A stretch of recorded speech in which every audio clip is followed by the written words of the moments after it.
Reka tubasuhuze mwese bakunzi b'ikiganiro ubuzima buzima, nk'uko mubimenyereye mu kiganiro ubuzima buzima tuba turi kumwe n'inzobere nyinshi zitandukanye mu by'ubuzima. Nk'uko mugenda mubitwereka uko bwije n'uko bukeye ko turi kumwe 5/5, ni nayo mpamvu natwe tugenda turushaho kugenda tubagurira zimwe muri serivisi z'ubuzima buzima.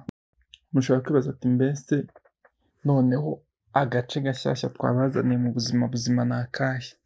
N'ubundi kari gasanzwemo ariko kari gasanzwemo katarimo ku buryo buhoraho, kari agace gahariwe imirire, kuko twari dusanzwe dufite mu kiganiro ubuzima buzima igice kivuga ku ndwara, ibimenyetso, uburyo umuntu yayirinda ndetse n'inama za muganga w'inzobere muri iyo ndwara.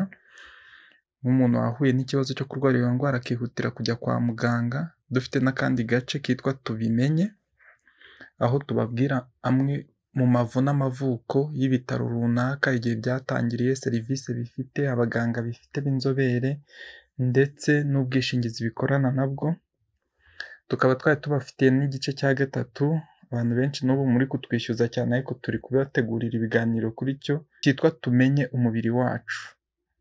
Icyo gice cya gatatu cyitwa tumenye umubiri wacu, aho tuvuga kuri rumwe mu ngingo zigize umubiri wacu ndetse n'uburyo umuntu ashobora kurubungabunga ndetse n'ibyo yakirinda kugira ngo rutangirika.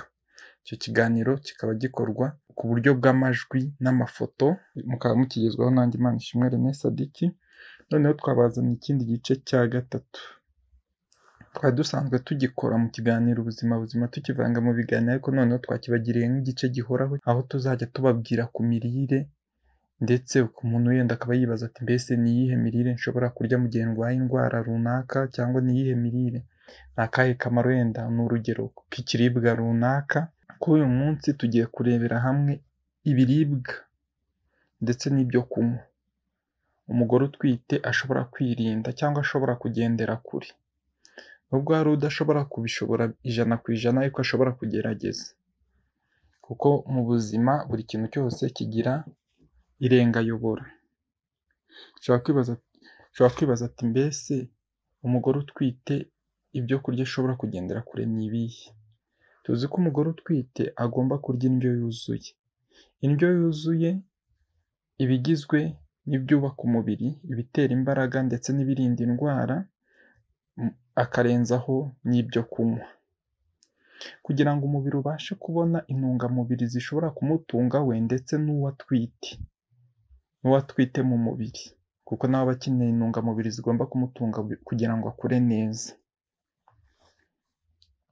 Noneho duhereye ku byo kurya umugore utwite ashobora kugendera kure. Umugore utwite icyo twamushishikariza, icyo ashobora kugendera kure: inyama zikozwe mu nganda n'inyama zidahiye neza. Ibi ngiye kubijyanira rimwe. Inyama zikozwe mu nganda ni inyama mu nganda bakora runaka kugira ngo yenda umuntu akajya kuzigurayo akaziteka. Yenda mu gihugu cyacu cy'u Rwanda ntabwo zizahagera cyane, ariko zibaho, ajya kugura akaziteka. Izo nyama ni nziza rero, icyiza cyazo ni uko byorohereza ku bantu bagiye guteka inyama badafite umwanya uhagije, bafite igihe gitoya, kuko zishya vuba. Ariko nubwo zishya vuba ntabwo ari nziza ku mugore utwite. Izo nyama zishobora kumutera ibibazo byinshi bitandukanye. Noneho inyama zidahiye neza, kwa kundi umuntu ashobora guteka inyama, yaziteka ntizishye neza akajabura.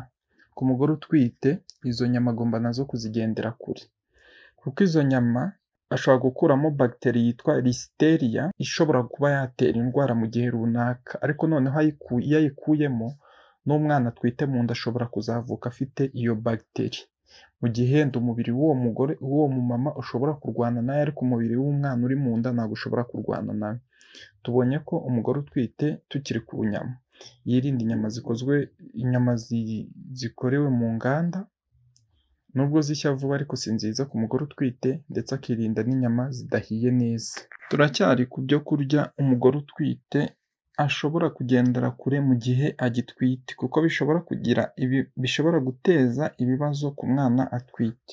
Umugore utwite agomba kugendera kure kuzinukwa burundu cyangwa kwirinda inyama y'umwijima.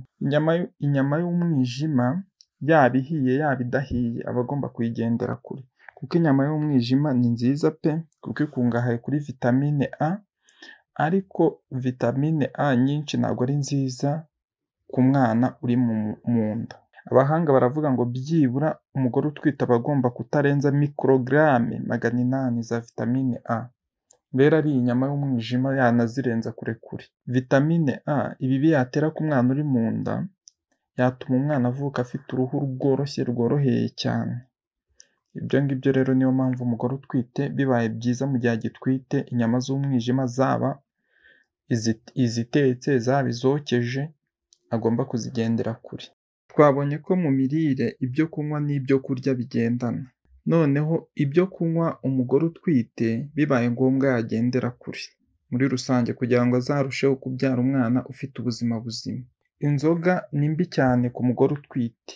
Nubwo hari abahanga bavuga ko agiye atanywa buri munsi akanywa gakeya nta kibazo byateza, ariko hari abahanga mu buzima bw'umubyeyi, Dr.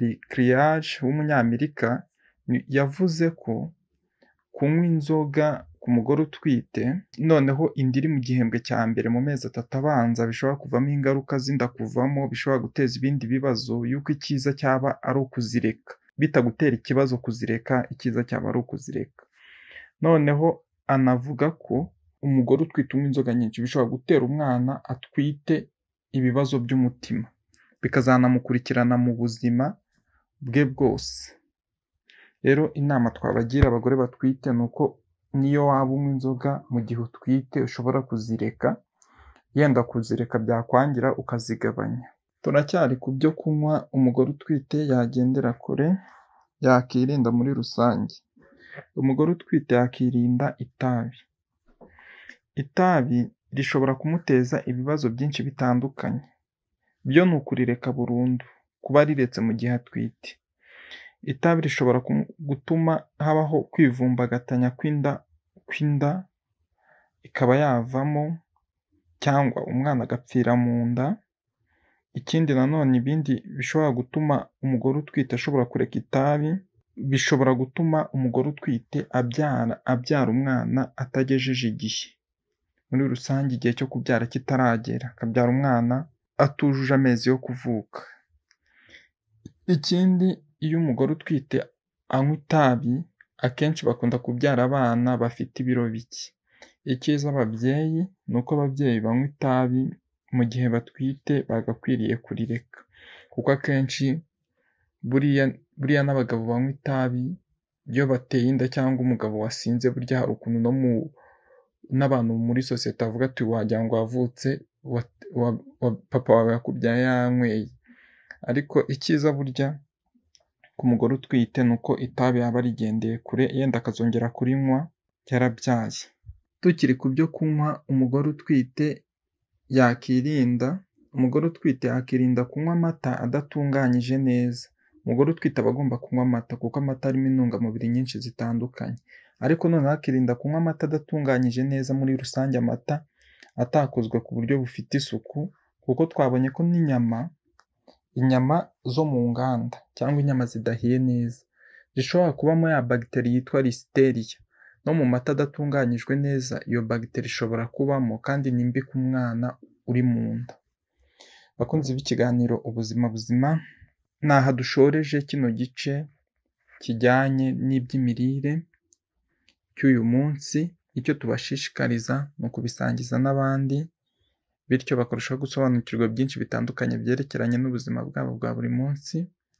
Ababa bageze ku rubuga rwacu bwa mbere ndetse rwanyu Ubuzima Buzima TV, mugakora like, subscribe, bityo ababa bafite inyunganizi cyangwa ibitekerezo mukabyandika muri komanteri. Mushobora no kureba ku bindi biganiro bitandukanye kuko nko kuri Tubimenye, tubimenye no kuri ikiganiro kivuga ku ndwara, ibimenyetso ikibitera, mushobora gusangaho nimero, mukaba mwatwandikira ku bafite ibibazo cyangwa bafite n'icyo bashaka kuzagira ngo tuzababarize umuganga w'inzobere muri ibyo bintu, abafite ibibazo bitandukanye ku by'ubuzima. Burya akaryoshye ntigahora mu itama, icyo twabararikira mukomeze munogerwe na gahunda nziza Ubuzima Buzima bwabateguriye, baba baracikanywe n'ibiganiro byinshi bitandukanye ku mateleviziyo dukorana nayo, nta handi mwabisanga ni kuri YouTube channel yacu ariyo Ubuzima Buzima TV. Mukomeze mugire ubuzima buzima, murakoze cyane.